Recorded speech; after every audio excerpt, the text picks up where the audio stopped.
सीमा पार बैठे देश के दुश्मनों को अब यह अच्छी तरह समझ आ चुका है कि भारत की सरहद अब कोई खुली सड़क नहीं बल्कि एक अभेद्य किला बन चुकी है और केंद्र सरकार और मोदी जी की तरफ से सीमा सुरक्षा बल यानी बीएसएफ के जांबाज जवानों को अब पूरी तरह से खुली छूट दे दी गई है, जिसका साफ संदेश है कि अगर किसी ने भी हमारी कटीली तारों को छूने या सरहद लांघने की जुर्रत की तो उसे उसी वक्त वहीं पर ढेर कर दिया जाएगा। और देश की आन बान शान और हमारे वीर जवानों का मनोबल बढ़ाने के लिए और कमेंट बॉक्स में #BSF लिखकर यह जरूर बताएं कि आप यह वीडियो भारत के किस शहर या कोने से देख रहे हैं, क्योंकि अब हम आते हैं असली मुद्दे पे, जहां बांग्लादेश बॉर्डर से आ रही खबर ने इस वक्त न सिर्फ दिल्ली से लेकर ढाका तक बल्कि पूरे दक्षिण एशिया की राजनीति और सुरक्षा गलियारों में एक ऐसा भूचाल ला दिया है जिसके बारे में पहले किसी ने सोचा भी नहीं था। और लोग यह सवाल पूछ रहे हैं कि क्या भारत ने अपनी सीमाओं को सुरक्षित करने के लिए अब तक का सबसे बड़ा और निर्णायक कदम उठा लिया है, जिसकी गूंज से पड़ोसी मुल्क के सत्ता प्रतिष्ठान दहल उठे हैं। और क्या सरहद पार बैठकर भारत की सुरक्षा व्यवस्था को चुनौती देने वाले सिंडिकेट का अंत आ चुका है? और आखिर भारत सरकार की वह कौन सी खुफिया नीति है जिसने सालों से जमे हुए घुसपैठियों को रातों रात अपना बोरियां बिस्तर समेटकर भागने पर मजबूर कर दिया है? क्योंकि आज देश का हर नागरिक जानना चाहता है कि भारतीय सरहद पर अचानक ऐसा क्या तूफान खड़ा हो गया है जिसने सीमा पार के आकाओं की नींद उड़ा दी है। और यह कोई आम घटना नहीं है, बल्कि दशकों से चली आ रही एक बहुत बड़ी और सुनियोजित लापरवाही के खेल का अंत है। क्योंकि दशकों से खुली सीमाओं, कमजोर पहरेदारी और ढीले ढाले कानूनों का फायदा उठाकर जो लोग भारत में अवैध रूप से दाखिल होते थे, आज उनके पैरों तले जमीन पूरी तरह से खिसक चुकी है। और प्रशासन का डंडा कुछ इस तरह से चला है कि अब किसी को कोई मोहलत नहीं दी जा रही है। क्योंकि पहले ऐसा होता था कि लोग आसानी से सीमा पार कर जाते थे और फर्जी दस्तावेज बनवाते थे और देश के अलग अलग कोनों में जाकर छिप जाते थे। लेकिन अब वह दौर पूरी तरह जा चुका है और भारत ने बांग्लादेशी घुसपैठियों के खिलाफ एक ऐसा व्यापक और जमीनी अभियान छेड़ दिया है जिसने पूरे समीकरण को ही पलटकर रख दिया है। और अब यह केवल कागजी धमकियां या राजनीतिक बयानबाजी नहीं रह गई है, बल्कि जमीन पर होने वाले सीधे और अचूक एक्शन का असर दिखने लगा है। और इस कड़े प्रहार के पीछे एक बेहद कड़ा और साफ संदेश छिपा हुआ है, जो बिल्कुल साफ है कि अब भारत की भौगोलिक सीमाएं किसी भी तरह के अवैध अतिक्रमण को 1 इंच भी बर्दाश्त नहीं करेंगी और जो जहां से आया है उसे वहीं वापस जाना पड़ेगा। और कोई भी बाहरी व्यक्ति हमारे देश के संसाधनों के ऊपर अवैध रूप से कब्जा नहीं कर सकता है। और इसी खौफ, इसी घबराहट और इसी प्रशासनिक शक्ति का सीधा नतीजा यह है कि आगामी दिनों में होने वाली एक बेहद अहम वार्ता के लिए बांग्लादेश के बॉर्डर गार्ड्स के chief major general Mohammad Ashrafuzzaman Siddiqui सीधे भारत दौड़े चले आ रहे हैं। और दिल्ली में होने वाली यह कोई साधारण मुलाकात नहीं है और ना ही यह कोई नियमित बैठक है, बल्कि बांग्लादेश में नई सरकार के गठन के बाद यह पहला मौका है जब भारत की सीमा सुरक्षा बल यानी बीएसएफ और बांग्लादेश के बीजीबी के शीर्ष अधिकारी आमने सामने एक टेबल के ऊपर बैठने वाले हैं और इस 4 दिवसीय उच्च स्तरीय सीमा वार्ता को रणनीतिक नजरिए से बहुत ही महत्वपूर्ण माना जा रहा है। क्योंकि भारत इस बार बचाव की मुद्रा में बिल्कुल नहीं है, बल्कि सीधे तौर पर आक्रामक रुख अपनाने वाला है। और भारत के अधिकारी पूरी तैयारी और पुख्ता सबूतों के साथ टेबल के ऊपर बैठेंगे, जिनके पास सारे आंकड़े होंगे और हर एक घुसपैठ की टाइमलाइन होगी। और वह हर एक उस सवाल का जवाब पड़ोसी देश से मांगेंगे जिसे अब तक राजनयिक स्तर पर टाला जा रहा था। और आखिर भारत सरकार ऐसा क्या कर रही है जिसने सीमा पार इतना बड़ा असर दिखा दिया है? तो इसका जवाब है केंद्र सरकार की ओर से लागू की गई वह बहुचर्चित त्रिआयामी नीति, जिसने रातों रात घुसपैठियों की कमर तोड़ दी है। और इस विशेष नीति को अगर आसान भाषा के अंदर हम समझें तो इसके तहत सबसे पहले अवैध रूप से रह रहे लोगों की सटीक पहचान की जा रही है और फिर मतदाता सूची और सरकारी दस्तावेजों से उनके नाम हमेशा के लिए मिटाए जा रहे हैं और अंत में उन्हें वापस उनके देश में खदेड़ने की तैयारी है। और इस नीति को अब इतनी कड़ाई और बारीकी से लागू किया जा रहा है कि सीमावर्ती इलाकों में जबरदस्त हड़कंप मचा हुआ है और गली गली और मोहल्ले मोहल्ले सघन चेकिंग अभियान चलाया जा रहा है, जिसके कारण जो लोग सालों से फर्जी पहचान पत्र, जाली राशन कार्ड और नकली दस्तावेजों के सहारे देश के अलग अलग हिस्सों में छिपे बैठे थे, अब उनकी मुश्किलें लगातार बढ़ती जा रही हैं और उनका पूरा कच्चा चिट्ठा खोला जा रहा है, क्योंकि जांच एजेंसियां और स्थानीय प्रशासन एक दूसरे के साथ मिलकर घर घर की जानकारी जुटा रहे हैं और स्थानीय नागरिकों के साथ मिलकर एक ऐसा खुफिया नेटवर्क तैयार किया जा रहा है जहां बाहरी और अवैध लोगों की पहचान पलक झपकते ही हो जाती है और अवैध घुसपैठियों की पहचान कर उनके नाम वोटर लिस्ट से हटाने का यह अभियान अपने चरम पर पहुंच चुका है। और केंद्र सरकार और गृह मंत्रालय ने सार्वजनिक मंचों से बिना किसी लाग लपेट के बिल्कुल स्पष्ट कर दिया है कि किसी भी अवैध प्रवासी या रोहिंग्या को किसी भी कीमत पर बख्शा नहीं जाएगा।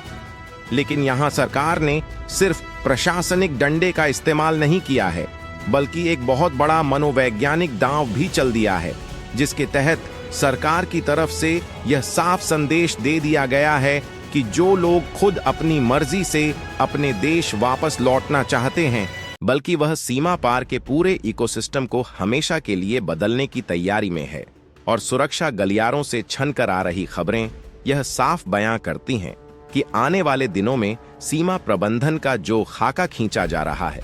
वह सुरक्षा इतिहास में अब तक का सबसे आधुनिक और कड़ा मॉडल होने वाला है। और इस नए मॉडल के तहत हर एक उस लूप होल को पूरी तरह से बंद किया जा रहा है जिसका फायदा उठाकर राष्ट्र विरोधी तत्व हमारे देश की आंतरिक शांति को भंग करने का दुस्साहस करते थे।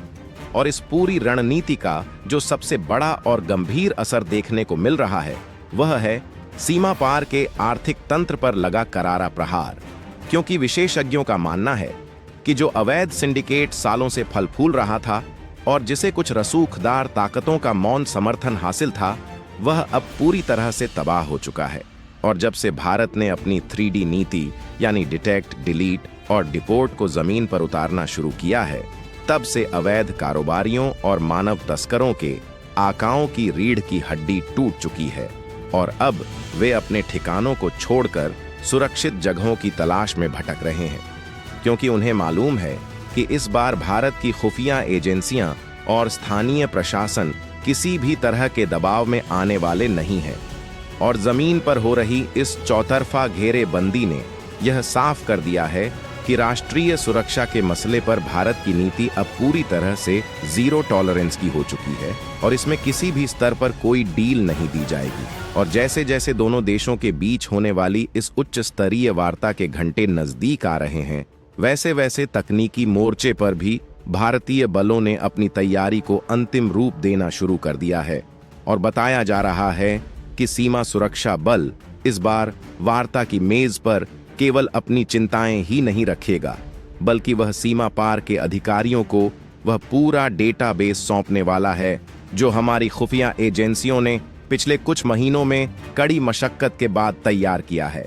और इस डेटाबेस में उन सभी रोहिंग्या और बांग्लादेशी घुसपैठियों की पूरी कुंडली शामिल है जो फर्जी दस्तावेजों के सहारे भारत के अलग अलग राज्यों में पैर पसारने की कोशिश कर रहे थे। और इस पुख्ता सबूत के सामने आने के बाद पड़ोसी देश के अधिकारियों के लिए किसी भी तरह की बहानेबाजी या लीपापोती करना पूरी तरह से नामुमकिन हो जाएगा, क्योंकि भारत इस बार ठोस और समयबद्ध कार्यवाही की मांग पर अड्डा हुआ है।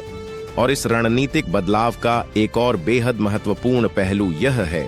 कि अब भारत की नजरें उन सभी जलमार्गों और नदीय सीमाओं पर टिक गई हैं जहां मानसून के दिनों में गश्त करना बेहद चुनौतीपूर्ण हो जाता था। क्योंकि जैसा कि हम जानते हैं कि भारत और बांग्लादेश के बीच एक बहुत बड़ा हिस्सा ऐसा है जहां नदियां सरहद का निर्धारण करती हैं और इन इलाकों में पारंपरिक रूप से लोहे की बाढ़ लगाना हमेशा से असंभव माना जाता था। और इसी भौगोलिक मजबूरी का फायदा उठाकर अक्सर बड़े पैमाने पर मवेशी तस्करी और हथियारों की अवैध सप्लाई की जाती थी। लेकिन अब भारत ने इस चुनौती का जो तकनीकी तोड़ निकाला है, उसने तस्करों के होश उड़ा दिए हैं। क्योंकि नई सिंगल रो फेंसिंग और पानी के भीतर काम करने वाले आधुनिक सोनार और लेजर सेंसर की मदद से अब नदी की लहरों के नीचे होने वाली हर एक हरकत पर भी मुख्य कंट्रोल रूम से सीधी नजर रखी जा रही है, जिसका मतलब यह है कि अब चाहे मौसम कितना भी खराब हो या नदियां अपना रास्ता बदल लें, भारत की सुरक्षा दीवार में परिंदा भी पर नहीं मार पाएगा और कूटनीतिक मोर्चे पर भी इस बार भारत का पलड़ा बेहद भारी दिखाई दे रहा है, क्योंकि पश्चिम बंगाल की नई प्रशासनिक व्यवस्था ने राष्ट्रीय सुरक्षा को सर्वोपरि रखते हुए केंद्र सरकार के साथ कदम से कदम मिलाकर चलना शुरू कर दिया है। और इतिहास गवाह है कि पहले जब भी सीमा सुरक्षा या बाढ़ लगाने के लिए जमीन अधिग्रहण की बात आती थी, तो स्थानीय राजनीति और कागजी कार्रवाइयों के फेर में मामले सालों साल लटके रहते थे, जिससे देश की सीमाओं की पहरेदारी कमजोर पड़ती थी। लेकिन अब वह राजनीतिक इच्छा शक्ति साफ दिखाई दे रही है, जिसकी देश को लंबे समय से जरूरत थी, क्योंकि पश्चिम बंगाल में भूमि हस्तांतरण की प्रक्रिया को जिस तेज गति से पूरा किया गया है, उसने यह साबित कर दिया है कि जब बात देश की एकता और अखंडता की आती है तो पूरा तंत्र एक होकर काम करता है। और इसी प्रशासनिक तालमेल का नतीजा है कि सिलीगुड़ी कॉरिडोर यानी चिकन नेक जैसे रणनीतिक रूप से अति संवेदनशील इलाके को अब पूरी तरह से सुरक्षित कर लिया गया है, ताकि कोई भी विदेशी ताकत हमारे पूर्वोत्तर राज्यों की तरफ आंख उठाने की जुर्रत न कर सके। और इस कड़े प्रशासनिक और सैन्य रुख के बीच जो सबसे बड़ी मानवीय और मनोवैज्ञानिक जीत भारत को मिली है, वह है बिना किसी खून खराबे या बल प्रयोग के शुरू हुआ रिवर्स माइग्रेशन। क्योंकि जब घुसपैठियों को यह एहसास हो गया कि भारत की नई नीति के तहत उनके खिलाफ न सिर्फ कानूनी मुकदमा चलेगा, बल्कि उनकी अवैध रूप से बनाई गई संपत्तियों को भी कुर्क किया जा सकता है, तब उनके भीतर का खौफ 7वें आसमान पर पहुंच गया। और इसी खौफ का नतीजा है कि सीमावर्ती जिलों में अब हर रोज ऐसे दृश्य देखने को मिल रहे हैं जहां अवैध रूप से रह रहे लोग खुद ब खुद अपने ठिकाने छोड़कर वापस जाने की राह पकड़ रहे हैं, जिससे भारत सरकार का यह मनोवैज्ञानिक दांव बेहद अचूक साबित हुआ है, क्योंकि इसने दुश्मन की रणनीति को बिना किसी सैन्य टकराव के पस्त कर दिया है और दुनिया को यह संदेश भी दिया है कि भारत अपने कानूनों को लागू करने में कितना सक्षम और दृढ़ संकल्पित है। और आसमान से मंडराने वाले आधुनिक खतरों को लेकर भी भारत इस बार बेहद सतर्क है, क्योंकि हाल के दिनों में पश्चिमी और पूर्वी दोनों ही सीमाओं पर ड्रोन के जरिए होने वाली अवैध गतिविधियों में इजाफा देखा गया था,